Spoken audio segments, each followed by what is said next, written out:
मात देव बैसले सिंहासनी आल्या याचकाशी पुरे धणी एकाच्या कैवारी उमे बहुतांचे थोडे देव बैसले सिंहासनी आल्या याचकाशी पुरे धणी दोही ठाई तुका नाही पडो देत चुका देव बैसले सिंहासनी आल्या याचकाशी पुरे धणी पांडुरंगा करू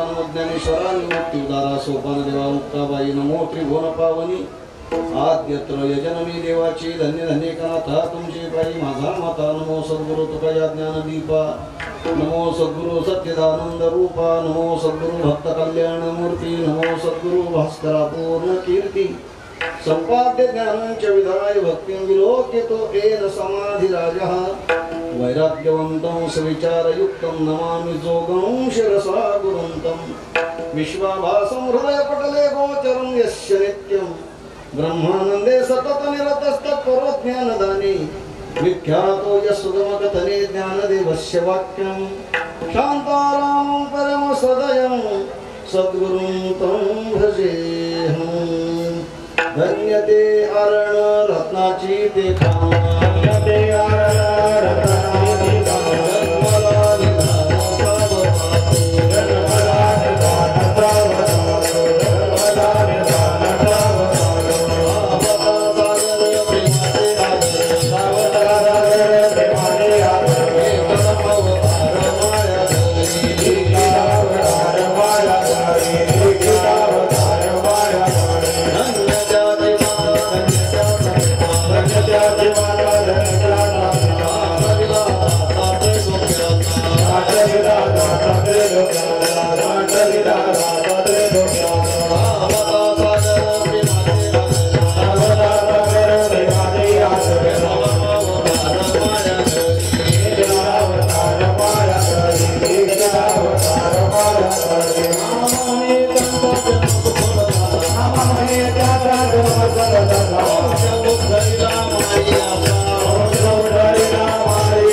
सिंहासनी आल्या याच्या काशी पुरे धणी आज आपल्या श्री संत सावता महाराज मंडळ माळी वस्ती शेळगाव या ठिकाणी आपल्या सर्वांच्या माध्यमातून ज्यांना आपल्या संस्कृतीमध्ये अग्र पूजेचा मान आहे जे बुद्धीची देवता आहे सुखकर्ता दुःखहर्ता वार्ता विघ्नाची नुरवी प्रेमपूर्वी अशी ज्यांची कृपा आहे भगवान गणेशजी ओम नमो ज्याद्या वेद प्रतिपाद्या जय जय सस्वेद्या आत्मरूपा असं मौली ज्यांचं वर्णन करून आपल्या ग्रंथ रचनेला काव्य रचनेला प्रारंभ केला। भगवान श्री गणेशजी आपल्या वारकरी संप्रदायाचे उपास्य द्वय भगवान श्री पांडुरंग परमात्मा आई साहेब आणि श्री संत सावता महाराज ज्या कुळामध्ये आपण जन्माला आलो आत्ता सावता महाराजांचं वर्णन करणारा नामदेवाने तोंड भरून ज्यांचं वर्णन केलं नामदेवराय वर्णन करतात समकालीन आहेत सर्व विश्व ज्यांचं वर्णन करतं इंद्र चंद्र महेंद्र यातेची पूजिती श्रुती शास्त्र ते यातेची स्तविती महासिद्ध मुनी ध्यानी आराधिती यं ब्रह्मा वरुणेंद्र रुद्रमरुतस्तुन्वन्ति दिव्ये स्तवै वेदै सांगपदक्रमोपनिषदैर्गायन्ति यं सामगाः ध्यानावस्थित तद्गतेन मनसा पश्यन्ति यं योगिनो असा असणारा प्रत्यक्ष प्रत्यक्ष परब्रह्म भगवान श्री पांडुरंग परमात्मा सावता मार्गांचं वर्णन करत असताना जीवाहुनी आवडता हा भक्त सावता निर्धार सांगता नवलावयाचा हृदय विदारोनी आपुले हाते हृदय विदारोनी आपुले हाते हृदय विदारोनी आपुले हाते हृदय विदारोनी आपुले हाते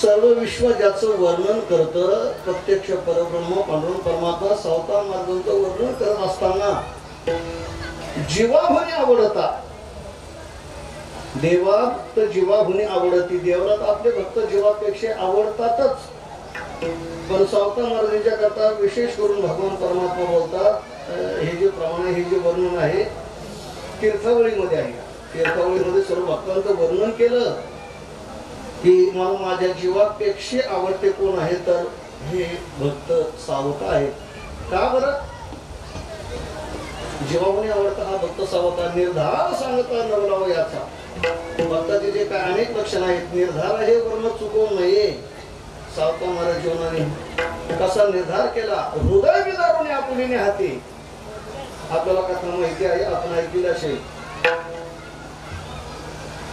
ज्ञानोबा आहे नामदेव आहे आणि भगवान परमात्मा शिवना पाणीचा खेळ जसं मुलं खेळतात ना खेळू देत त्यांना मुलं खेळतात ना अशा पद्धतीने त्यांनी खेळाचा प्रकार ठरवला भगवान परमात्मा म्हणतात मला शिवायला या आणि दोघे मागे काय करतात शिवायला पळतात आता भगवान सूर्य कुठे लपून ठेवणार हो सूर्य कुठे लपणार भगवान परमात्म्याच्या माग हे दोघे भक्त जातात भगवान परमात्मा आरणला सावता महाराजांच्याकडे जातात सावता महाराज पुरवतात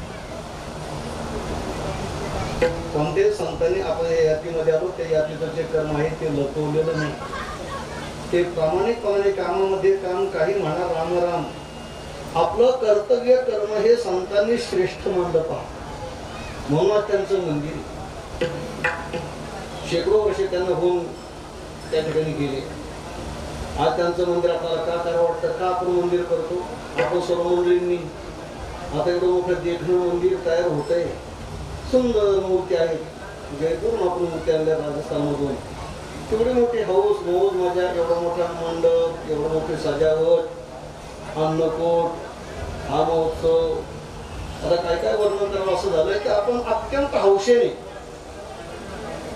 जेव्हा हा सावता महाराजांच्या निमित्ताने कार्यक्रम करतोय मूर्ती स्थापना करतोय कोणत्याही संतांनी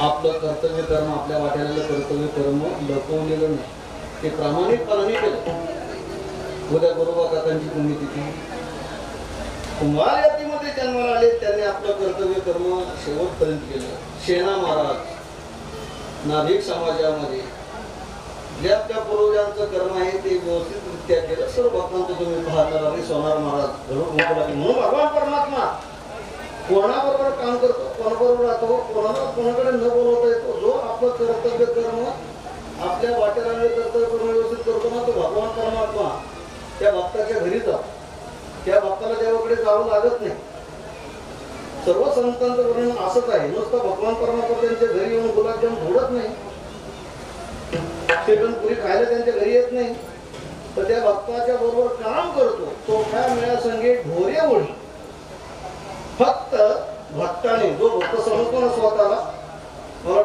माझ्यासं आपण सर्वजण आमची तर ती पदवीची हरिभक्ती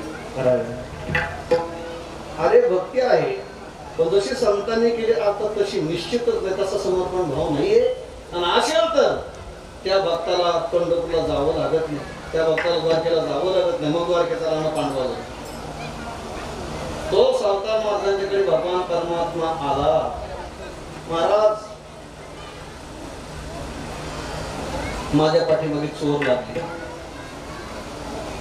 मला लपायला जागा सावता महाराज म्हणतात हे काय केवढं मोठं केळीचा बगीचे लप पलीकडे कडोळा आहे लप महाराज सूर्य तिथं कुठं लपवता येतो का? सूर्य लपवता येतो का? तिथं शक्य नाही. विहिरीमध्ये महाराज ते चोरत असेल तिथं मग अशी जागा द्या की त्यांना शोधावं लागणार नाही, मी सापडणार नाही, माझ्यावर राज्य येणार नाही, अशी जागा द्या. तू सांग बाबा कुठे जागा येते, देतो तुला तुमच्या हृदयात. मागे पुढे न पाहता सावकाराने समोरचा वेळा घेतला, हृदय विदारून आपुलेने हाती. सोपी गोष्ट नाही. हृदय विदारून आपुलेने हाती. ठाव दिला माते लपावला, ठाव दिला माते लपावला, ठाव दिला माते लपावला. आणि म्हणून पांडुरंगाची पालखी आनंद येते. म्हणून पांडुरंग परमात्मा आनंद येतात. उत्सवाला आनंद येतात. कोणाच्या उत्सवाला? सावकार महाराजांच्या उत्सवाला. भगवान परमात्मा उपकार सांगतात, उपकार ठेवत भक्ताचे उपकार, माने भक्ताचे उपकार ऋण या म्हणवी निरंतर. तो भगवान असा आहे की आपल्या भक्ताचे उपकार मानतो. आपण सर्वजण भक्ताचे उपकार मानतो, पण तो परमात्मा आपल्या भक्ताचे उपकार मानतो. कुणाशी? भगवंतावर ज्यांच्या भक्तीचं ऋण भगवंतांचे मान्य करावं आणि त्यांचं वर्णन करावं असे सावकार महाराज. आज मला कीर्तन करताना धन्य वाटते. धन्य जे अनेक कीर्तन धन्यता वाटणारे आहेत ना, त्याच्यापैकी एक कीर्तन. एक तर आपल्या सर्वांचा उत्साह, एवढी उपस्थिती, माता भगिनी बालगोपाळ खेळतात. आम्हाला विक्षेप वाटत नाही, आम्हाला आनंद वाटतो. ते खेळतात निरागस निष्पाप म्हणे खेळतात. इकडे बालगोपाळ उभे आहे की नाही, हे बघणार आणि ते खेळतात. वाटतंय ज्ञानदीप वारकरी शिक्षण संस्था दहीगाव ते रोडा दहीगाव ना. त्याचप्रमाणे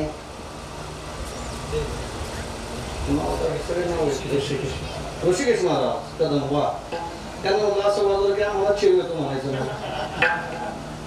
का. ते एका माकडाने उडी मारली की दुसरं माकड त्याच्यापेक्षा उडी मारायला बघतो, तिसरं माकड त्याच्यापेक्षा उडी मारायला बघतो. ते रामप्रभूंनी विजय मिळाल्याच्या नंतर विजय मिळावा मग सगळ्या वानरांना जेवण ठेवलं. म्हणजे उपाशी यांनी काय केलं, लंकर विजय मिळाला तेव्हा नाही का आपण त्यांना भोजन खाऊ घालू शकलो. पण आता तरी सुंदर पकवानाचं भोजन केलं. त्याच्यामध्ये म्हटले भोकराची काय असं त्याच्यामध्ये भाजी केली. भोकर, ते भोकर म्हणजे काय असं दाबलं की त्याची गाठ होईल उडी मार.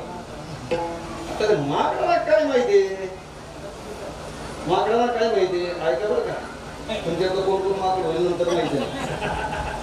नियम असा आहे की पत्रवळी येते, पंगत बसते, पत्रवळी येते, मीठ लिंबू चटणी कोशिंबीर मग असं ते वरण भात मग ते पदार्थ यायचे. मग एक माणूस संकल्प सोडा मग कुंडली गजर करून जेवायला बसायचं. अशी पद्धत असते. काही माकड काय करतात, सुरुवातीला आलं की लगेच खायला सुरू आणि दुसऱ्याला मिळू द्या ना. आपल्याला कोण केलं जोडलं आणि बरोबर वाढपी कोणी कोण येतात तिथं जागा धरून बसतात. लय हुशार. कुठे बसतात? तेलला तिकडं नाही, कोण वाढपी येतात ना तिथं. तिकडं पुढं चालला का वाढ येतं. आता तो पुढच्या लोकांना काहीच मिळालं नाही, त्याला कोणी सांगितलं तिकडे बसायचं. वाढ येतं. सर्वांना सर्व पदार्थ घ्यावे. मग ते काय झालं, आले ते चटणी कोशिंबीर भाजी वाढत होते. एका माकडे काय आता नवीन त्यांना पारला खायची सवय, हे कधी खायची सवय नाही. आणि ते भोकरं शेती होतं ते असं दाबलं दाबलं ते उंच उडाली, एकदम दाबली ती उडाली. ते माकड माझ्यापेक्षा उंच उडी मारते काय, त्याच्यापेक्षा याने उडी मारली. दुसरा शेजारचा होता, त्याला काय माहिती काय प्रकार झाला. त्याला वाटतं याने मला खुन्नस माझ्या शेजार माझ्यापेक्षा उंच उडी मारतो, त्याने त्याच्यापेक्षा उंच उडी मारली. शेजाऱ्याने माझा माकड असते, त्याने त्याच्यापेक्षा उंच उडी मारली, त्याने त्याच्यापेक्षा उंची उडी मारली. आणि बहुतेक त्या ठिकाणी सर्व वानरांना वाटलं की बहुतेक जेवणाचा भोजनाचा विधी असा असला पाहिजे. आधी काय करायचं, उड्या मारायच्या आणि मग काय करा पंगत बसणार, मग जेवायचं. असं दिसतंय बहुतेक सगळ्या त्या जेवण मांडण्यामध्ये दनादन उड्या, कोणी थांबायला तयार नाही. ते वाढ अरे प्रभूकडे प्रभू हे काय तुम्ही पंचायत करून ठेवली या मागला नको असं जेवण चालतंय का काय झालं प्रभू आले पाहता धनाधन उड्या मारल्या कोण मंडपापर्यंत छतापर्यंत उड्या मारतय प्रभू हो अरे काय चाललंय तुमचं अरे असं कुठं असतं काय काय झालं उड्या कशी मारतात मला जेवायचंय त्याने उडी मारली त्याने उडी मारली त्याने उडी मारली चला सांगायचं कारण असं आहे की त्या ठिकाणी भगवान परमात्मा आपल्या भक्तावर त्या ठिकाणी प्रेम करतो जिव्हाळा त्या ठिकाणी असतो आणि म्हणून प्रत्येक भक्ताचं वेगवेगळं असं वैशिष्ट्य आहे भगवान परमात्मा त्या सर्व भक्तांची दखल घेतो म्हणून या ठिकाणी आज आपण मोठ्या प्रमाणामध्ये सांगत होतो की लहान लहान मुलं बालगोपाळ निरागस खेळतात आम्हाला कॉलेज कीर्तनामध्ये नाही का असे मुलं खेळले की भगवान कृष्ण खेळतोय गोपाळांच्या बरोबर काल्याचे कीर्तन लहान मुलांचाच हक्क आहे लहान मुलांचा अधिकार आहे त्यांनी भरपूर त्या ठिकाणी खेळावं इकडे लहान मुलं आहेत अभिमन्यू महाराज आहेत म्हणून सांगितलं की चेतावणी एकाने उडी मारली की मग दुसरा उडी मारतो तिसरा उडी मारतो गाय नाशेल मग टिकून ताण आली की घेऊन ताण हा सगळा खेळीमेळीचा प्रकार आहे आज आपल्या या शेळगाव आणि या वस्तीच्या दृष्टीने मोठा भाग्याचा क्षण आहे तिथं नुसतं मंदिर नाही बाबा प्राण येतात प्राण आज प्राण प्रतिष्ठा आहे ना अगोदर साधा दगड होता पण आता मंत्रोच्चाराने त्या मूर्तींच्या मध्ये प्राण आहे म्हणजे प्रत्यक्ष भगवान परमात्म्याचं आव्हान झालेलं आहे भगवान परमात्मा तिथं स्थित झालेले आहेत तर का सावता महाराज पूर्वी नुसता दगड होता तो दगड आता त्याच्यामध्ये सावता महाराजांचे प्राण म्हणजे त्याच्यामध्ये भाव आणि विशेष करून सावता महाराजांच्या मूर्तीच्या स्थापनेकरता प्रत्यक्ष सावता महाराजांचे वंशज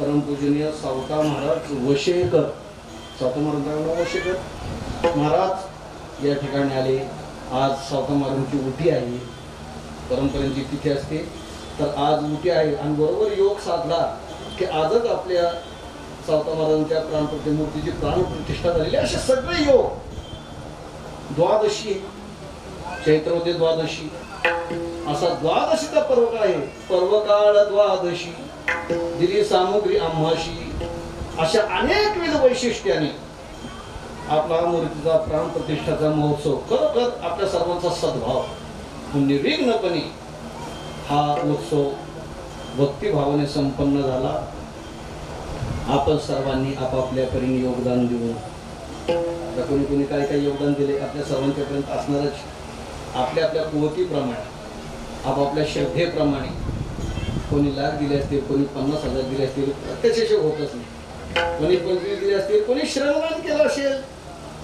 असं आहे एखाद्याकडे जरी द्यायला नसलं तर आपले श्रम त्याचं दान अर्थदान श्रमदान अन्नदान असे दानाचे विविध प्रकार आहेत कोणी श्रद्धादान श्रद्धेने या कार्यक्रमामध्ये उपक्रमामध्ये सहभागी व्हावं चला अशा सर्व प्रकारचं दान आणि त्याच्यामध्ये आज कीर्तन सेवा करून ही आहुती टाकण्याचं भाग्य आम्हालाही लाभलं म्हणून जीवन धन्य आहे ज्या भक्तांचे उपकार सावता महाराजांनी आपल्या भगवान परमात्म्याने मानावेत आणि भगवान परमात्मा सर्व जग त्याच्या वारीला येतं आणि तो भगवान आरंगला सावता महाराजांच्या वारीला येतो तेवढं मोठेपण सावता महाराजांचं आहे म्हणून नामदेव महाराजांनी वर्णन केले की वंश उद्धरीला माळ्याचा एकाच वंशामध्ये असा पुत्र व्हावा एकच वंशामध्ये पुत्र असा व्हावा कुळी कन्या पुत्र होती जी सातवी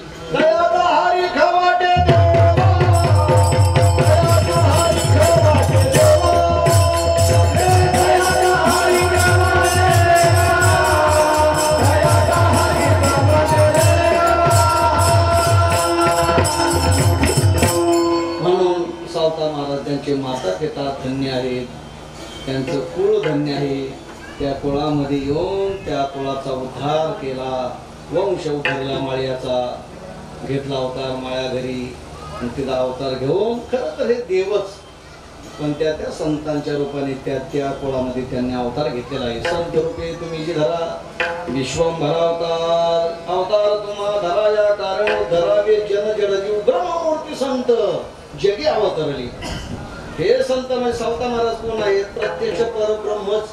पण सावता महाराजांच्या रूपाने आणि माळ्याच्या कुळामध्ये आलं, गोरोबा काकांच्या कुळामध्ये आलं, नरहरी सोनार महाराजांच्या कुळामध्ये आलं.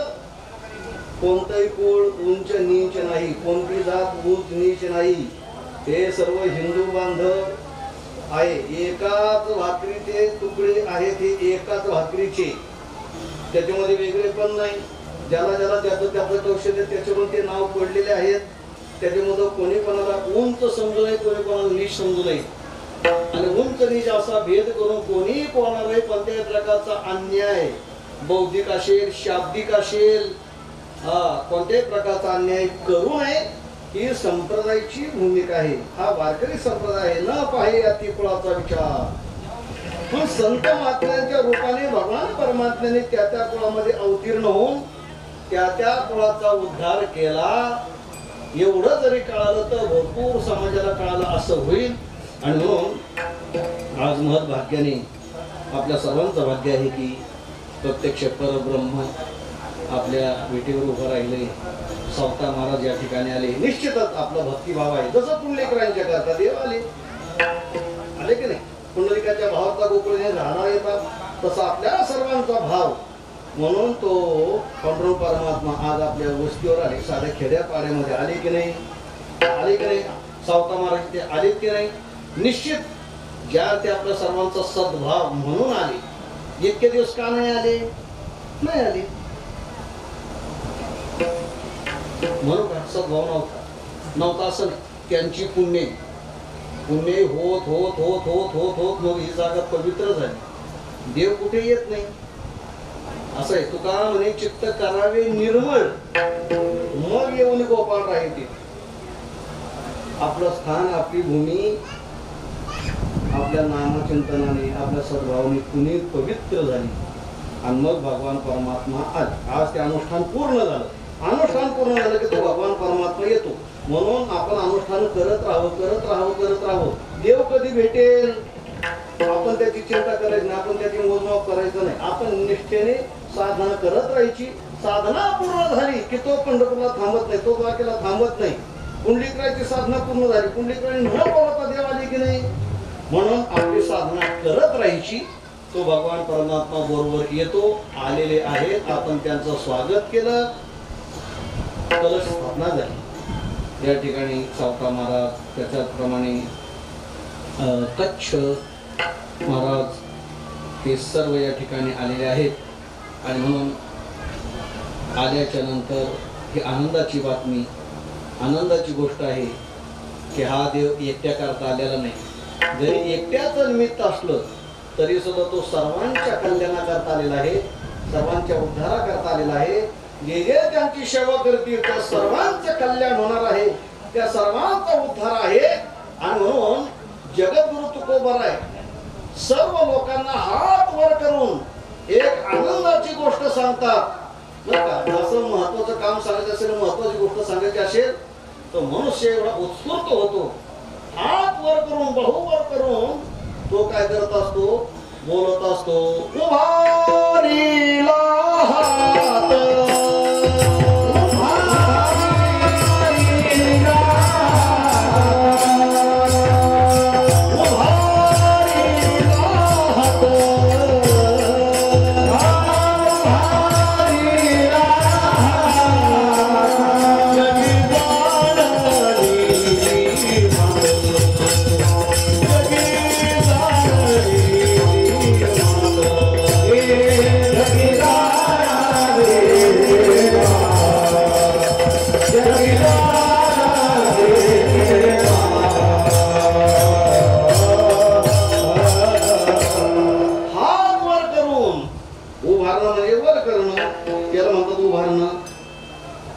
काळामध्ये मोबाईल नव्हते,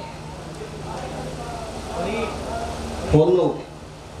मग दूरच्या व्यक्तीला जर हाक मारायची असेल तर काय प्रकार होता? अचानक पाहुणे आले, शेतातली वस्ती आहे आणि मग आपल्या त्या ठिकाणी घरातले माणसं जरा शेतीच्या शेवटच्या टोकाला काम करतात, 1 किलोमीटर अंतर आहे. मग माळावर जायचं, झाडावर जायचं आणि मग त्या व्यक्तीचं नाव घेऊन असं मोठ्याने हाक मारायची किंवा नाही का, इकडं विहीर मोटर, इथं बटन, पाणी तिकडं, आणि मग ते बाबा मी मोटर सुरू करतो, इकडचा हाऊस भरला, ते हाऊस भरला म्हणून सांग, अशा काही खुणा असायच्या. आणि मग दूरच्या माणसाला त्याची जाणीव करून देण्याकरता काय केलं जायचं, हाक मारली जायची,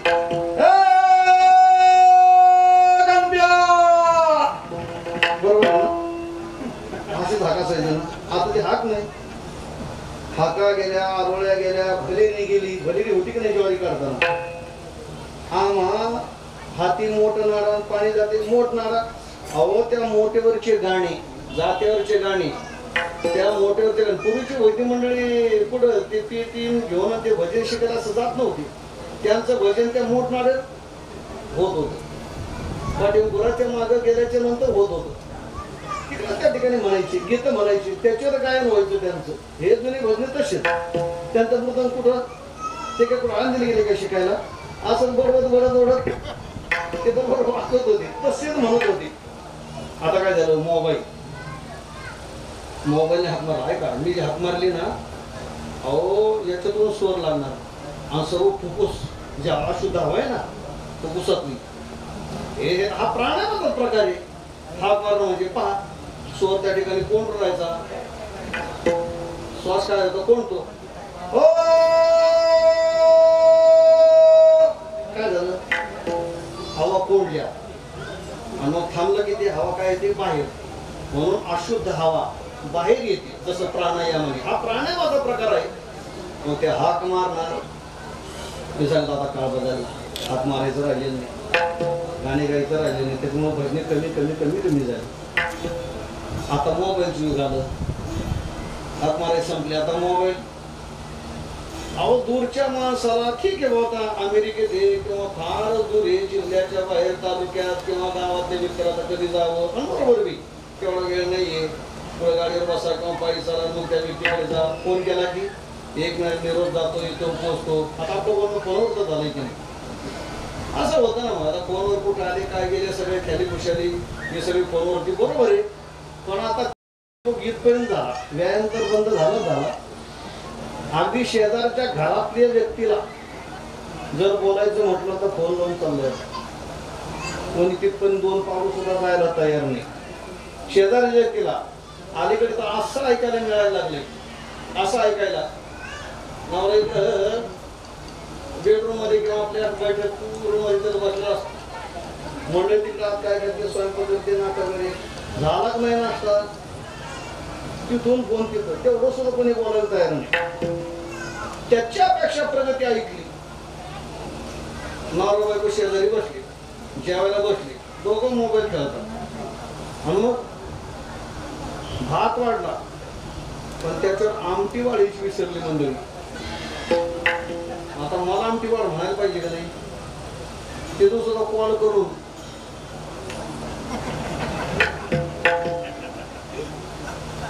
आता काय झालंय, तशीच गत झालेली.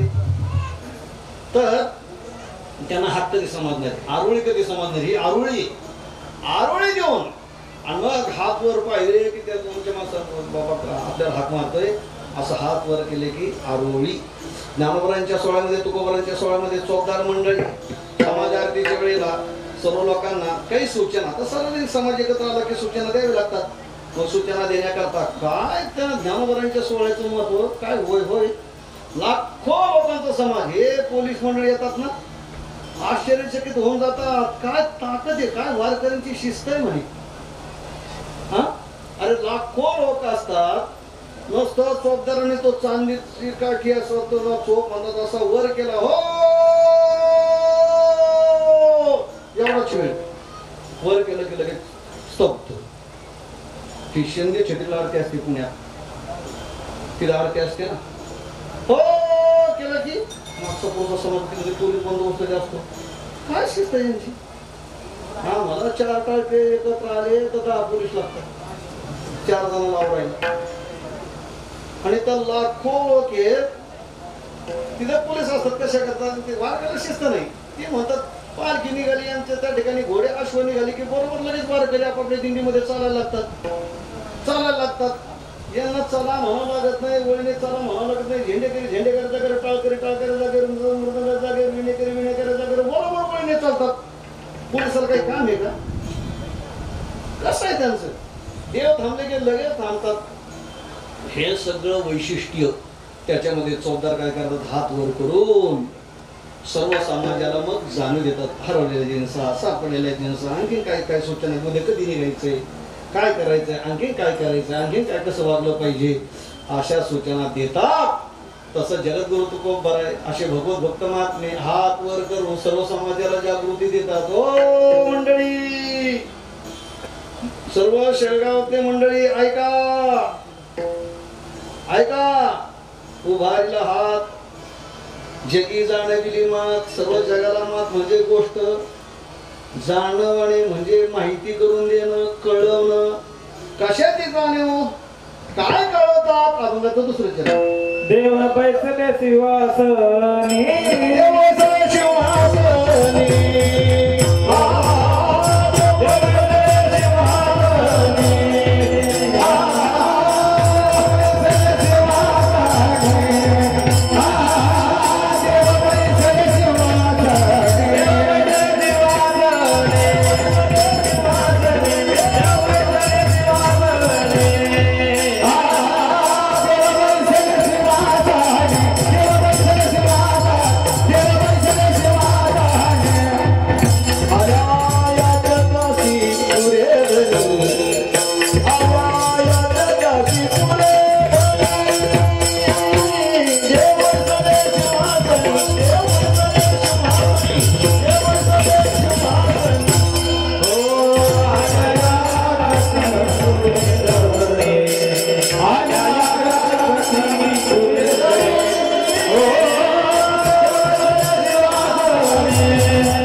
कीर्तनकार आले ते काय करतात, तोप लावतात. तोप वाजली की मग कीर्तनकार महाराज आले.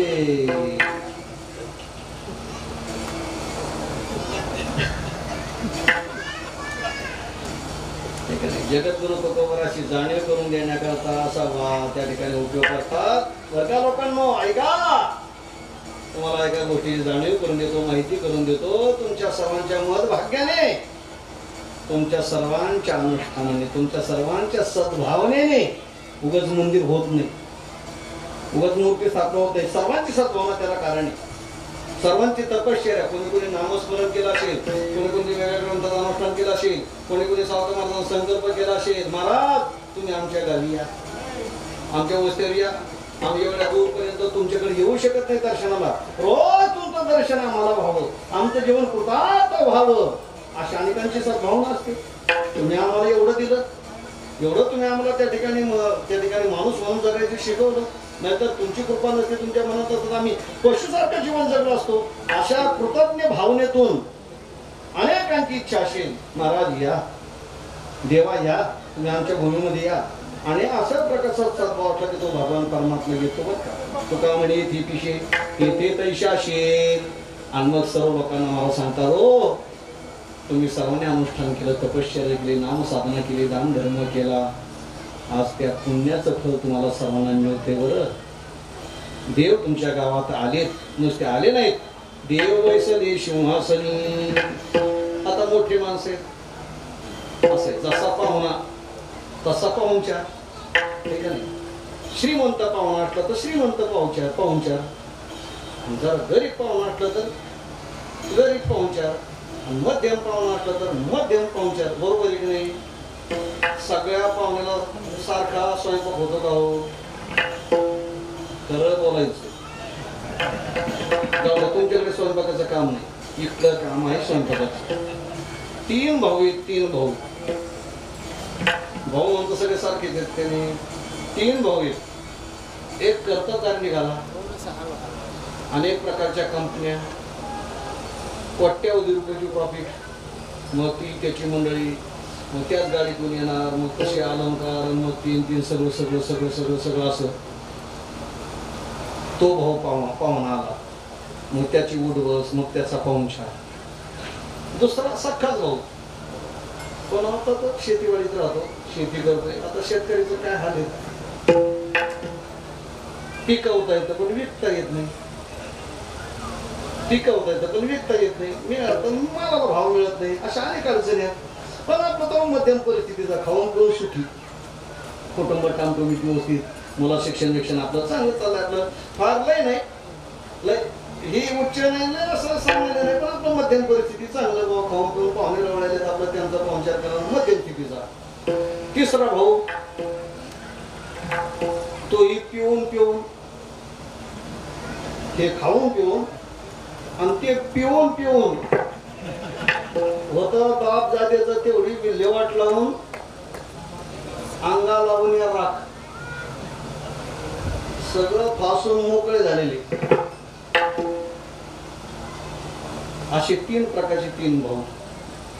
आल्याच्या नंतर ते त्याला सारखाच पाहुणचार होतो का? तुम्ही सांगता का मी सांगू? तुम्ही म्हणता तुम्हाला उभं केलंय सांगायला, तुम्हीच सांगा, तुम्हीच सांगा. तुम्ही काय सांगा, मी सांगतो. हा, तो पाहुणा श्रीमंत पाहुणा होता, यायचा काळाला, भाऊ यायचा काळात इकडे सोफा बिफा घालून करून साफसूफ करून सगळं बैठक व्यवस्था ती सगळी करून, आणि मग काय पक्वान करायचे, हे नाही आवडत ते नाही आवडत ते, पंचपक्वानाचा भेद त्याच्याकरता ते आमचे कीर्तन करायचं. मी लय लहानपणी कीर्तन ऐकलेलं. एक भाऊ असा गरीब कपला झालेला, काय करावं, तिथं तर शेतीत काय मिळत नाही, कुठंतरी आपल्या बायकोला घेऊन उद्योग व्यवसाय करायला निघावं. दूर गेल्याशिवाय मिळत नाही, खरंच गावात काय मिळत नाही. तिथं निवडणुकांची घ्यायचे तर सगळे दिवस जाते, ही पार्टी ती पार्टी, तोच उद्योग. ज्याला काय मिळत त्याने गाव सोडावं लागतंय, शिक्षण म्हणा किंवा संपत्ती म्हणा, गाव सोडल्याशिवाय मिळत नाही. आणि मग ते आपल्या बायकोला घेतो, मला तर इथं काय आपलं नाहीच मिळत ना, कुठं तरी जाऊन आपलं पोट भरून पाहू काय असेल ते. गरीब होता, कशी गाडी थोडी काय पण असेल तर आपण मोठं थोडं घेऊन घरामध्ये आपलं बहिणी जावं लागतं, म्हणून बहिणीला भेटून जावं, मग तिथं मुक्काम केला. आता काय असं त्याच्याकडे कपल आहे, ती बहिणीला स्वतः तो बोजच वाटतो ना, कशाला. पण आला तर पाहुणचार, मग आपलं पिठलं भाकरी केली, काय काय केलं, त्याचा पाहुणचार केला. भाऊची शेवटी बाई येतो, झालं बरोबर ते नाही तर नाही मिळत. आता काय भेट होईल ना होईल, आपण तुला भेटून चाललोय, तिकडे गेला. पण योग असा, भाग्याचे निबळशी, उद्यमाचे निमिषी, समृद्धी जाता पैसे घरी. भाग्यवान होता, उद्योग केला, फळ देत असे संचित, श्रीमंत झाला. 1.5-2 वर्षामध्ये 4-5 कंपन्या उभारल्या होता असं. आणि त्याचा तो मालक झाला, प्रॉफिट वाढली. चला म्हणलं आता आपल्या भूमीला जाऊनच येऊ, गाड्या भाड्या झाल्यात ना, गाडी घेतली. मग ते बायकोच्या अंगावर अलंकार, याच्या अंगावर त्या अंगठ्यानं अलंकार, ते मुद्दाम सगळं घेतलं करायचं. ते असं ते सोनेरी गोल्डन मॅन, ते सगळं मंडळी गोल्डन मॅन असे त्या ठिकाणी बरोबर मग ते आले. चला मला आपण बहिणी पण जात होतो, बहिणीला भेटू. आला 1.5 वर्षांनी, त्या हातात अंगठ्या, ते बहिणीने पाहिलं. जाताना ज्या भावाला पिठलं भाकरी केली होती ना, हे सगळं वैभव पाहिलं, सोडून मला ती माहिती घेतली. एवढ्या कंपन्यांमध्ये एवढ्या पैशाला झाला. मग बेत बदलला. आल्याच्या नंतर बासुंदी, गुलाबजाम, पुलाव, भाज्या, चटणी, कोशिंबिऱ्या. हा मला तर 2 वर्षापूर्वी आलो होतो, पिठलं भाकरी. आज आता याच्यामुळेच ना सगळं हे पाहूनच ना. तेव्हा भाऊ बदलला का? मग त्याने काय केलं, जेवायला ताटं वाढली, बसली. दादा घ्या, स्वस्त द्या, चांगलं जेवा, पोटभर जेवा.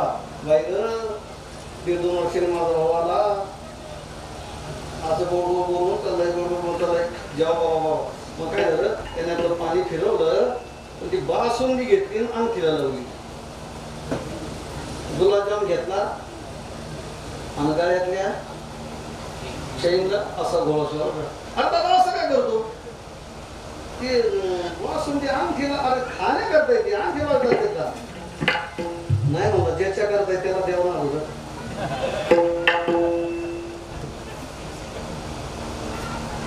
ज्याच्या करता येते त्याला अगोदर दिलं. हे भावाकडचं जेवण झालेलं नाही. भाऊ तर 2 वर्षापूर्वी आला होता, तेव्हा भाऊच होता. आता हा भाऊ आलेला त्याच काय बदल झाले नाही. ह्या अंगठीने बदल केला सगळा, त्या लॉकेटने बदल केला. म्हणून अगोदर त्याला नैवेद्य दाखवतो ना. कसा भाऊ आहे सांगा पहा. की त्या ठिकाणी आपलं असं आहे, एकच बहीण 3 भाऊ असतील किंवा एकच भाऊ 3 बहिणी असतील. तो तुम्हाला म्हणत नाही इकडे म्हणतो यांना काहीतरी. हे तर काय कमी येतं काय? तुम्ही कमी नाहीत, शहराला 1.25 इकडे कसं आहे 3 बहिणी आहेत, एकच भाऊ आहे. त्या बहिणींची परिस्थिती अशी जर वेगवेगळी असली तर भाऊ सुद्धा पंचमीची साडी म्हणा किंवा भाऊबीज घेताना सगळं सारखी घेतो का? भाऊ सुद्धा 3 बहिणी आहेत, तिघांची परिस्थिती उंच मध्यम सामान्य असेल तर हे बी काही कमी नाहीत. तिघांना सारखी त्या ठिकाणी काय घेत नाहीत, भाऊबीज घेत नाहीत. सगळं जगाचं असंच चाललंय, असं चाललंय. मला सांगायचं की पाहुणा आला, आता ज्याच्या त्याच्या इमेज प्रमाणे एखादा सामान्य पाहुणा आला त्याला कोण बसा म्हणतंय, कोण बसायला टाकतंय, काय का नाही. आलं त्यानेच आपला घेतलं तर बसली खाली जाऊन गोष्टी काढला त्याला वर बसायला नाही म्हणला फरशीच बरी. आता बसायलाच कोण टाकत मग आपलं फरशीलाच बरी म्हणायचं, त्यालाच म्हणायचं नाही कोण म्हणायचं बरं आहे. काय करायचं बसायला, आपलं समाधान करून घ्यायचं. जरा त्याच्यापेक्षा जरा बराबर पाहुणाला तर मग सोफा वगैरे साफ करून, त्याच्यापेक्षा जरा श्रीमंत आला असे नाना प्रकारचे काय आहेत पाहुणचार. मग बसणं करता म्हणा, भोजना करता म्हणा, ते पकवान वगैरे असतात. आता देव काय हो, देव सर्व देवांचा भाजे. तो आल्याच्या नंतर कुठे बसल का, कुठे बसल का, काही खाईल का? जसं राष्ट्रपती कुठे येतील का, कशी येतील का, त्यांचा प्रोटोकॉल असतो. आणि तो प्रोटोकॉल अगोदर महिना निश्चित होत असतं. दिल्लीहून कधी निघणार, विमानाने कुठपर्यंत येणार, तिथून हेलिकॉप्टरने कुठपर्यंत येणार, तिथून कोणत्या गाडीने येणार, ते सगळं मोजमाप असतं. असं नाही हात दाखवून गाडी थांबवा आणि मग त्याच्यात बसले मग टिंग आणि मग निघाली. तिथं ती उतरायची ती गाडी कितपर्यंत ऐका, गेटवर तिथं उतरणार, तिथून तो गाडीच्या कोणत्या रंगाचा गालीचा आहे, किती त्याची साईज, हे सगळं करेक्ट मी सांगतो तुम्हाला. असंच आहे राष्ट्रपतीचा प्रोटोकॉल. येत असताना किती पावलं आहेत, वेळ किती लागतोय, मग तिथं आल्यानंतर ते कोणत्या खुर्चीवर बसायची तिथं नाव लिहिली असतात, त्याच्यावर त्यांनी बसायचंय. त्याच्यानंतर त्यांच्यापेक्षा दुसरे उच्च आसन असू नये असे त्याच्यामध्ये परत फरक आहेत. आणि मग तो प्रोटोकॉल त्याला म्हणतो. जसं राष्ट्रपती आणि एक राष्ट्राचा मालक तोही 5 वर्षापुरता, त्याचा जर एवढा प्रोटोकॉल आहे तर हा सर्व विश्वाचा मालक जयापासून हे सगळं विश्व महिमंडळी झाली. मग त्याचा प्रोटोकॉल काय साथ असणार आहे का? मग तो आला असा कुठे बसला नाही. रत्नजडित सिंहासन वरी बैसले आपण, वरी बैसले आपण, वरी बैसले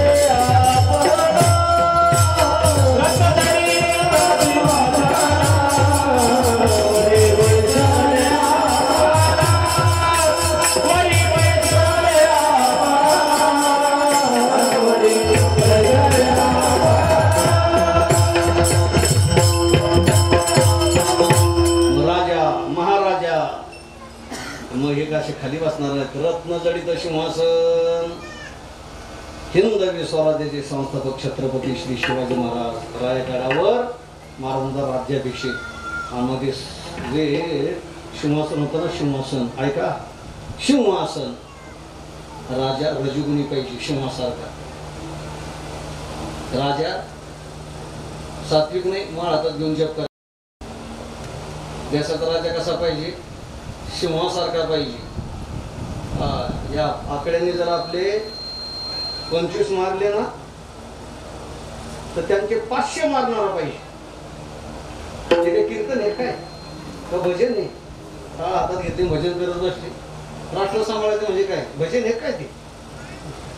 म्हणून स्वातंत्र्य सावरकरांचं वाक्य आहे की देशाच्या सीमा ह्या तलवारीच्या टोकाने आखाव्या लागतात. कळलं वाक्य पहा. तलवारीच्या टोकाशिवाय देशाच्या सीमा आखता येत नाहीत. तिथं काय दिंडीमध्ये जाऊन भोजन करत बसायचं नाही वळीने. देशाच्या सीमाचं संरक्षण करायचे. महाराज मोठी दुःखाची मोठी खेदाची बाब आहे. पाठीमागं नाही का पुलवामा हत्याकांडामध्ये झाला होता ना, आणि सांगितलं मोदी जोपर्यंत बदला घेत नाही तोपर्यंत आम्ही साधं जेवण करणार, पिठलं भाकरी खाणार, पकवानं नाही खायची.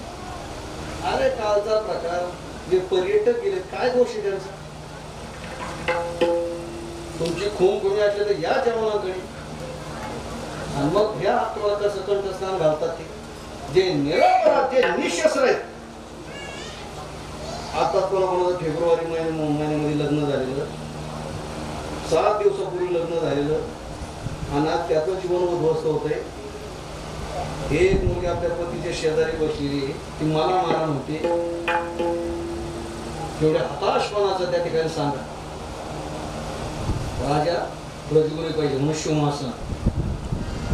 राजा जीवनातला सिंह का असतात? राजा सिंहासारखा पाहिजे, बेडर, निडर, क्रूर पाहिजे, क्रूर. तो मायाळू नाही पाहिजे, तो दयाळू नाही पाहिजे. सिंहासन मी त्याच्या काय बोलत होतो. छत्रपती शिवाजी महाराजांचं सिंहासन 32 मन सोन्याचं होतं. 32 मन नुसतं सोनं, आणि तेही हिरे रत्न जडित सिंहासन होतं. रत्न जडित सिंहासन. वरी बसले आपण, रत्न जडित असं सिंहासन होतं. राजे आहेत ते. राजा कसं कुठं येणार, कुठं घालून कुठं बसणार नाही, त्यांचा प्रोटोकॉल आहे. 32 मन सोन्याचं. आता एका मनामध्ये किती किलो, आणि ते एका किलो मध्ये किती ग्रॅम, आणि एका ग्रामचा काय भाव, हे तुमचं तुम्ही गणित करत बसा. आणि नुसतं सिंहासन सांगितलंय, ते एका घरातल्याची काय काय किंमत ते तुमचं तुम्ही पहा. पण असं होतं हे खरंय. कुठं गेलं? सगळी इंग्रजांनी लुटून गेलं. तरी आपल्याला त्यांचीच आवड आहे. वरी बैसले आपण ते वर बसलेले आहेत म्हणून देव बसले सिंहासनी. आणि ते नुसते बसले, मौन धारण करून नाही बसले. जे जे त्यांच्याकडे याचक म्हणून येतील, याचक म्हणजे कोण? मागणारा, गरजू, त्याला याचक म्हणतात. आपण देवा मंदिरात कशा करता जातो? काहीतरी मागण्या करता जातो की नाही? सुखासाठी एवढं तरी मान्य करता जातो की नाही? कोणी आणखी काय नाव घेऊन मागेल, पण किंवा सुखाचं ठेव. मोठी माणसं मंदिरामध्ये काय नव्हे, बारकली ताबरे, यांना काही कळत नाही सुख म्हणजे काय, दुःख म्हणजे काय. पण ते गेलं तर तिची मुली हात जोडून म्हणतो, देवाला म्हणतो सुखाचं ठेव. त्याला म्हणतो तुला कळते का सुख काय दुःख काय? पण सुखाचं ठेव ही जीवाची भूमिका आहे. मग असा जो जीव जाईल ना, तो भगवंताला मागत असताना भगवान देणार आहे की नाही? बाप देव उदार अपरिमित, तो उदार आहे, अपरिमित उदार आहे. त्याच्यासारखं उदार कोणीच नाही. उदार तो हरी. म्हणून बाप देव उदार अपरिमितू, याचक स्वेच्छा सदो दितू.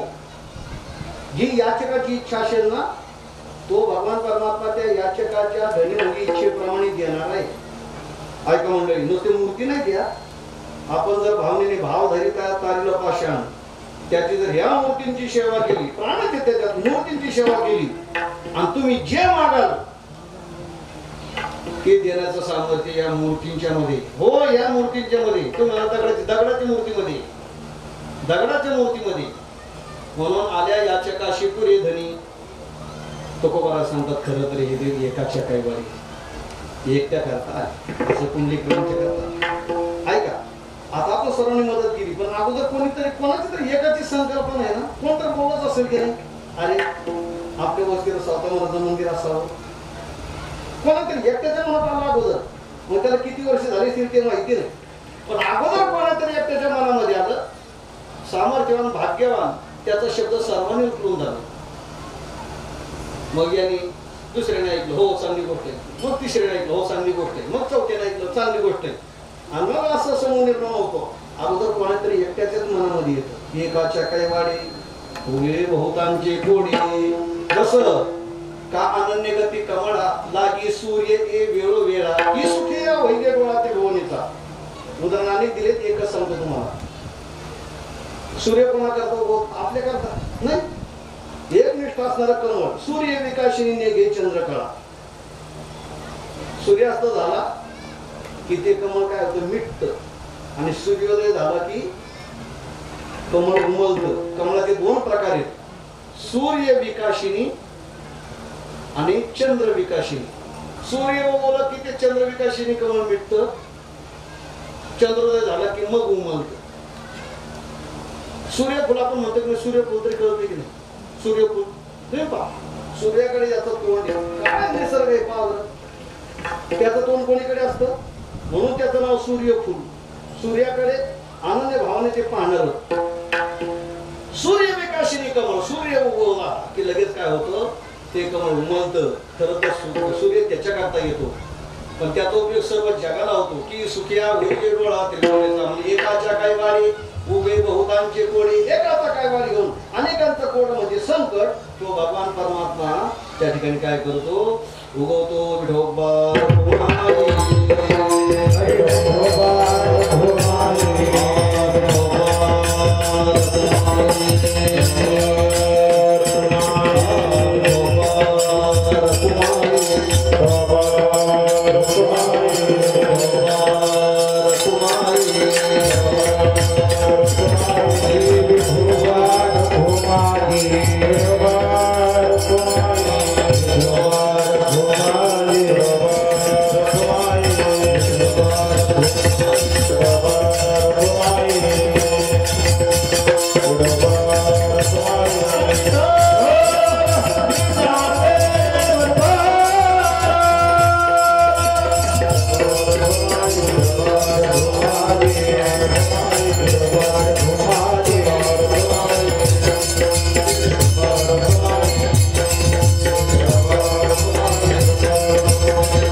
देव आले.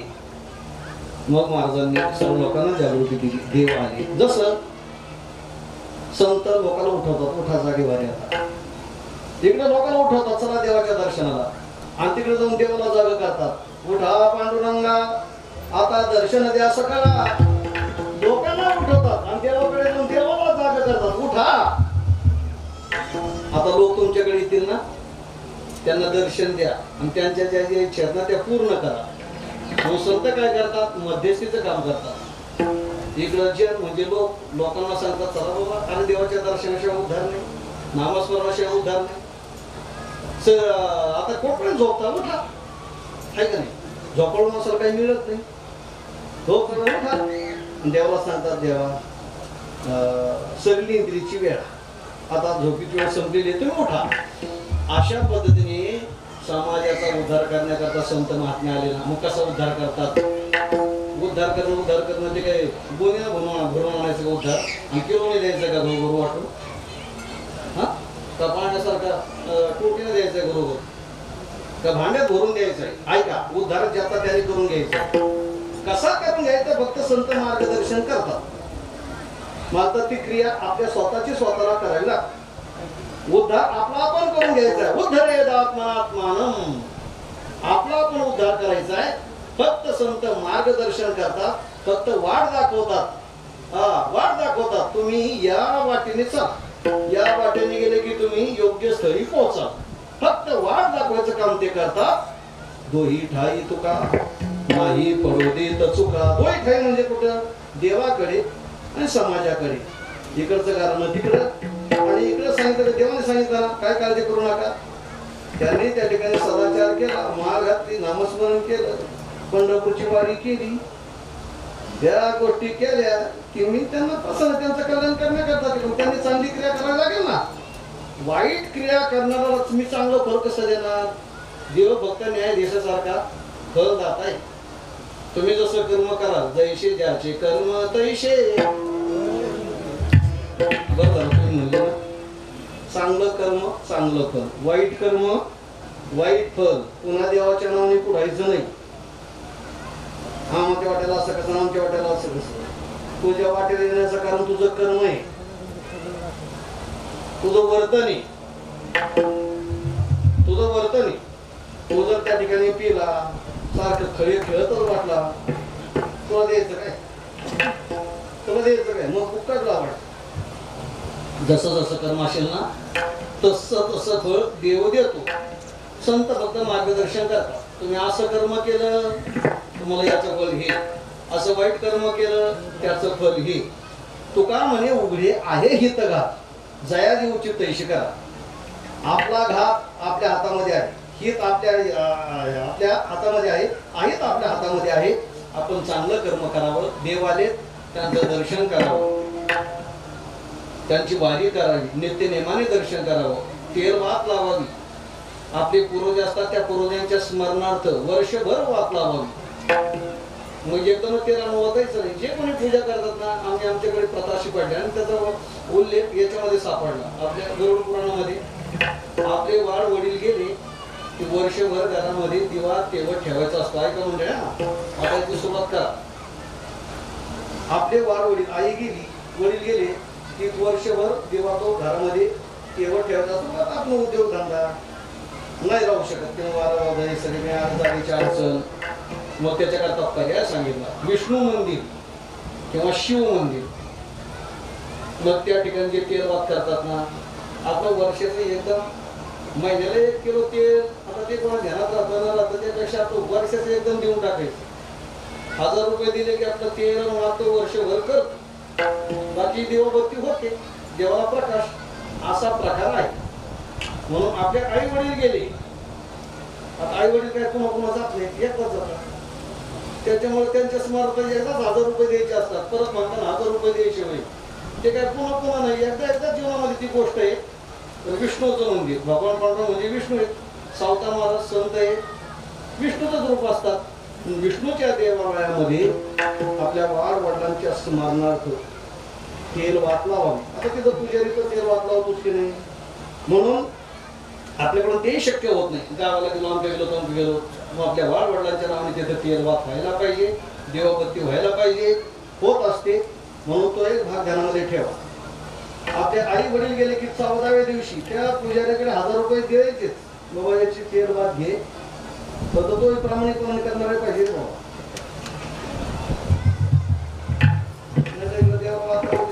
ठीक आहे, लाईटिंग वगैरे ते का व्हायना, मी इथलं सांगत आपलं कुठं जरी असलं तर तो देवाकरता करणारा पाहिजे. आपला भाव सांगितला आहे, आपल्या वाढ वडिलांच्या स्मरणार्थ त्या गोष्टी करायच्या. नाही तर मग दिवाळीला माळा लावून द्यायची, लावा लाईटिंग.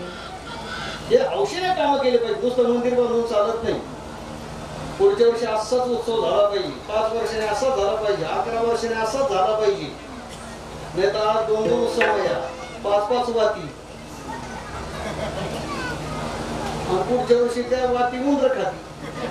असं नाही चालत. मग रोज नैवेद्य झालं पाहिजे, नैवेद्य झाला पाहिजे. रोज नैवेद्य करावा, भाजी भाकरीचा रोज नैवेद्य. आपण जे खातो ना ते देवाला दाखवावं, घरून स्मरण करून दाखवावं. सणाला तर नैवेद्य आलाच पाहिजे, तर त्याचा उपयोग आहे मंदिर उभारण्याचा, श्रद्धेचा. सणाला आपण खातो ना, देवाची आठवण झाली पाहिजे. आपल्याकरता देव आले ना, मग आपण त्याच्याकरता नैवेद्य दाखवला पाहिजे. आपल्या घरामध्ये काही शुभ कार्य जर होणार असेल, आपल्या मुलामुलीचं लग्न होणार असेल, तर त्या दिवशी सकाळी सावता महाराजांची पूजा करून आपल्या त्या उत्सवाला सुरुवात झाली पाहिजे. लग्नाला आपण गेलो पाहिजे. ज्या दिवशी लग्न आहे मुला मुलीचं त्या दिवशी सकाळची पूजा, पंचामृताची पूजा, हार नैवेद्य करून मग मग खुशा तुमचं तुम्ही मासा. पण त्याची सुरुवात तर उपयोग आहे हे मंदिर बांधल्याचा, या मूर्ती स्थापना केल्याचा. जे शुभ कार्य असेल, मुलाचा वाढदिवस आहे ना, सकाळी स्नान घालून त्याला आणायचं, इथं त्याला दर्शन करायला लावायचं, त्याच्या हाताने सावता मातांना हार घालायचा, खरी साखरेचा नैवेद्य दाखवायचा, तर त्या ठिकाणी उपयोगी. म्हणून वाढदिवस अशा पद्धतीने करायचा, लग्न कार्य अशा पद्धतीने करायचे.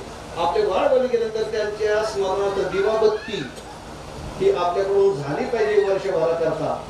त्याचं फल आहे. अशा पद्धतीने आज आपण सावता महाराज, भगवान श्री पांडुरंग परमात्मा, भगवान गणेशजी सर्वांच्या मूर्ती प्रांत केल्यात. आपला सद्भाव आपल्याला त्याचं फल मिळावं. ज्ञानेश्वर माऊली ज्ञानराज माऊली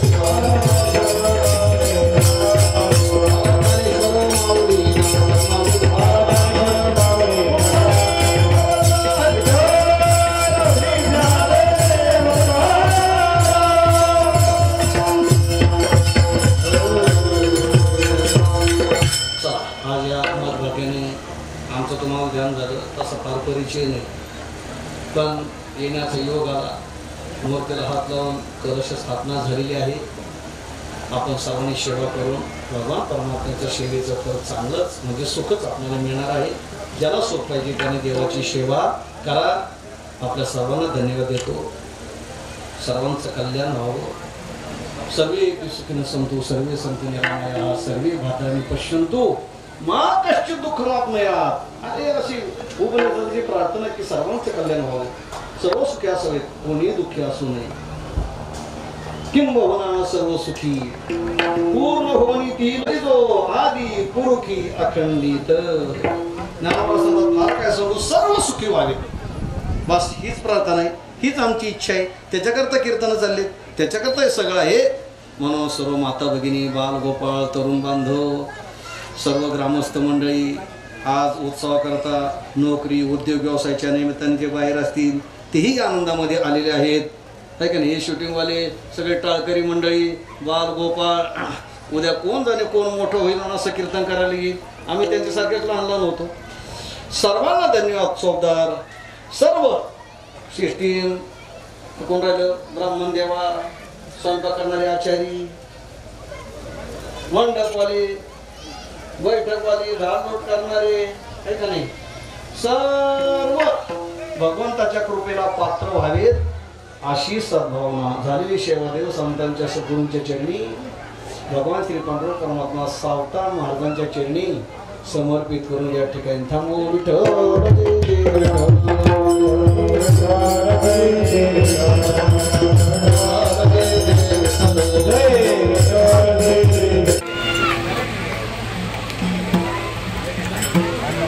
याचबरोबर या मंदिरासाठी आतापर्यंत ग्रामपंचायत शेळगाव त्यावेळेस अलकाताई ननोरे सरपंच होते. त्यांनी या ठिकाणी या मंदिरासाठी ग्रामपंचायतच्या फंडातून मदत केलेली आहे. त्याचबरोबर सोनाताई ननोरे सभापती होत्या, त्यांनी या ग्रीलसाठी मदत केलेली आहे. त्यानंतर देवराजभाऊ जाधव यांनी शुभीकरणासाठी त्यांनी मदत केलेली आहे. या सर्व आहे आणि सर्व देणगीदारांनी आतापर्यंत चांगल्या प्रकारची मदत केलेली आहे. सर्वांच्या मदतीने हा चांगला सोहळा या ठिकाणी चांगलं मंदिर उभं राहिलेलं आहे. सर्वांचं मंडळाच्या ऐका,